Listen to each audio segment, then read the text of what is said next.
Now at noon, crews are battling a massive fire in South Carolina. We're sharing with you right now what's happening in just a moment. The back and forth over the debt ceiling continues today as the clock ticks towards a looming deadline. In minutes, we're going to Capitol Hill to hear what's going on with the negotiations and what lawmakers say could be a sticking point. Plus, rumors online suggest that new laws pushing the reduction of greenhouse emissions will soon lead to bans on gas-powered vehicles. But is that true? Our Verified team is here to break it all down at 12:18. Thanks for watching. I'm Jurnee Taylor, and here to break down our weather, our good friend, Mr. Meteorologist Nathan Scott. Nathan, happy Friday Mr. Eve. Meteorologist. Mr. Meteorologist, how are you doing today, sir? You know what? I have no complaints. Have you been outside? It feels good out there today. We got lots of sun, blue sky with some puffy clouds building up with the daytime heating, but we'll stay dry out there today. We started this morning into the upper 50s to lower 60s, but those numbers are climbing pretty quickly. We're already at 82 in the capital city of Little Rock. It's 81 Hot Springs, 79 in Clinton, 80 in Pine Bluff, and those clouds will continue to be around through the rest of the day, very spread out across the area. But the temperatures will be warmer than we saw yesterday. Yesterday we got up to a high around 79. Today we'll see highs top out into the low to mid 80s, but it's not going to be humid. The humidity, though, will come back to close out the work week on Friday. A cold front begins to approach from north-northwest with more moisture arriving from the Gulf of Mexico. That does set the stage up for the potential. We could see some strong, possibly severe thunderstorms, primarily late Friday afternoon into Friday evening. Here's the latest from the Storm Prediction Center. It's a 2 out of 5 risk, or a slight risk of severe weather across a large part of Arkansas. And what we're looking at is potential primarily of damaging wind gusts for a couple storms and maybe even some large hail. I'll have more on that potential and a fantastic weekend forecast coming up. All right. Thank you, Nathan. New at noon, firefighters in Charlotte, South Carolina are battling a massive fire at a construction site. This is video from that 5-alarm fire, and the damage is already left behind. According to officials, this is the South Park Mall area in the south part of the city. Right now, we know that at least one person has been hurt in the fire. You can stay with THV 11 News and THV11.com for the very latest. And back here at home, a shooting in Conway leaves one person injured and another person locked up. In a post to Facebook just before 9 a.m., Conway police confirmed a shooting happened this morning at the 10 Box Cost Plus grocery store that's on Park Ryder in Conway. Not many details have been released on the incident, but we do know that one person was injured and taken to a nearby hospital for treatment. We don't know the extent of those injuries, but police did say that they've arrested Kyron Freeman in connection with the shooting. We are working to learn more on this story, and we'll provide updates as we get them here and on THV11.com. And the Justice Department is now recommending Richard Burnett be sentenced to just over 7 years for his role in the January 6th Capitol invasion. That's according to CBS News. The 61-year-old became well known after photos were posted of him with his boots on a desk in Nancy Pelosi's office during the insurrection. His sentencing hearing is now scheduled for next Wednesday in D.C.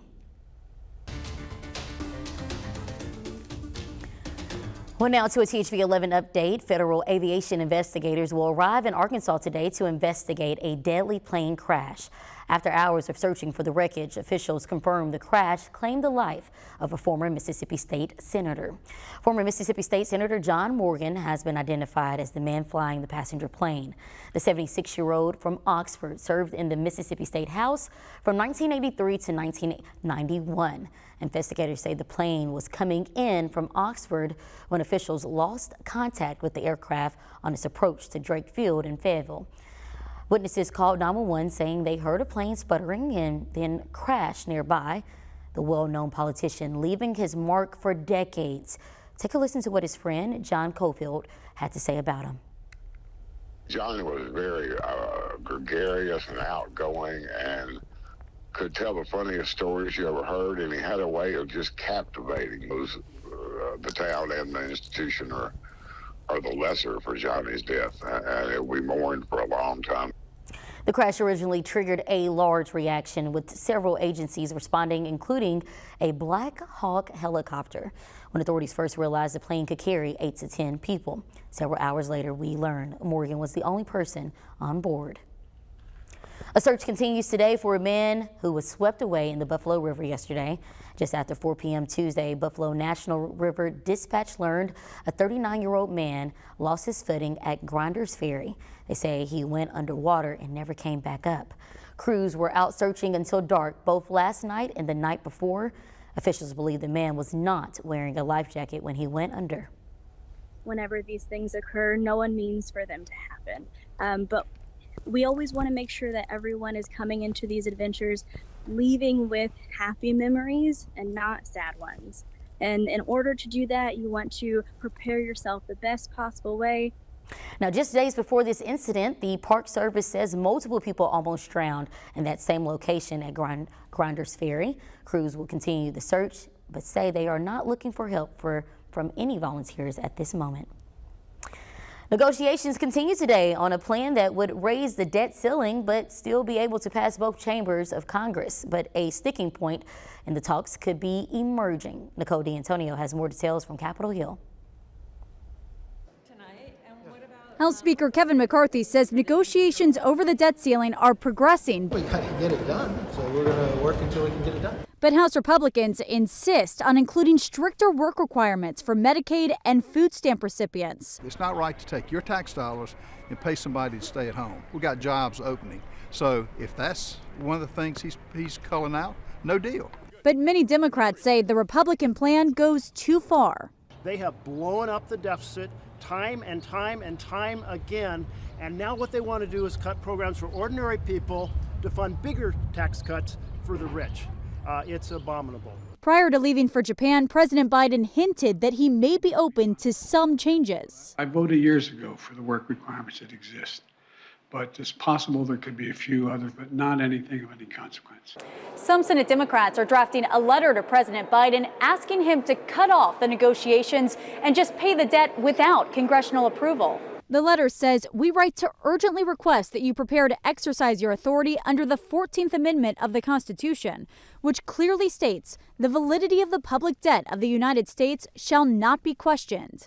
Mandates that the United States pays their bills. There's nothing in there about a debt ceiling. There's nothing in there about anything else. It just says pay your bills. Biden has said he's considering the 14th Amendment, but says it wouldn't help the current debt crisis. Nicole D'Antonio, CBS News, Capitol Hill. Well, President Biden also acknowledged that invoking the 14th Amendment would trigger a massive legal fight and could do some economic harm as well. Today, we're learning that a White House run for Florida Governor Ron DeSantis is almost certain. Sources tell CBS News that a formal announcement on his 2024 presidential campaign officially could come as early as next week. This is not video of Ron DeSantis, though. The Republican gained national prominence with his conservative agenda, most notably his anti-lockdown response to COVID and his campaigning of the state's so-called Don't Say Gay bill.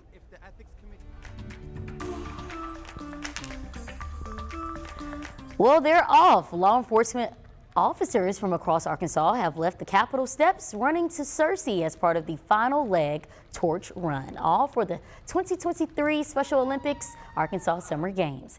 It started with remarks from Governor Sarah Sanders, then 4 torches, one from each of the corners of the Arkansas state, met to join their flames in the ceremonial lighting of the final leg torch. This is the final leg. It kicks off our 2023 Special Olympics Arkansas Summer Games event. They are going to run from the Capitol steps. They, being law enforcement from all over the state, are going to run from the Capitol steps all the way into Harding Stadium tonight for our very first opening ceremonies in full effect since 2019. Well, thousands of athletes are gearing up to compete for their largest competition of the year. Cammie Powell with Special Olympics Arkansas says today to the 20th are some of the most important days to all involved. For our athletes, it is a social aspect, it's physical fitness. It means so much for them, but also what's really important is for communities to come out and see our athletes exceed expectations time and time again and show everybody else what they really can do. Today is the opening ceremonies at Harding University. Then Friday and Saturday are the competitions with athletes competing in a range of 6 different sports. Times are 8:30 to 3 p.m. on Friday and 9 a.m. to noon on Saturday. Anyone and all is welcome. Plus, it's no secret a hole in the wall can be the best place to get a bite to eat. That's what Scott did for this week's Eat It Up at the Hole in the Wall Cafe. He'll share his experience tonight at 5 p.m. Arkansas brings to mind rice and soybeans, and it's true. Our agriculture is the largest industry in the natural state, but we also happen to have some of the largest wine producers in the country. Hundreds of acres across the natural state set aside for grapes that end up in bottles and shipped across the country. The industry is ever evolving. Experts say that's key to keeping it successful. Generational changes, more acceptability to newer technologies. So looking at the sustainability issues that we may have with glass or operations in terms of water management. Tonight at 10, THV 11's Jalissa Garza gives us a closer look at the evolution of one winery who's been producing for generations and where the industry here is headed. Well, more states are writing laws targeting gas-powered vehicles. Our Verified team looks into what this could mean down the road for the majority of drivers. But first, let's look into weather with Nathan. Nathan, what are you seeing? Jurnee, as you take a look at our view 11, we've got lots of blue sky with some of those puffy cumulus clouds building up with the daytime heating. But clouds will be producing showers and storms to wrap up the work week on Friday. And some storms could pack a punch. More on timing and details of that happening coming up.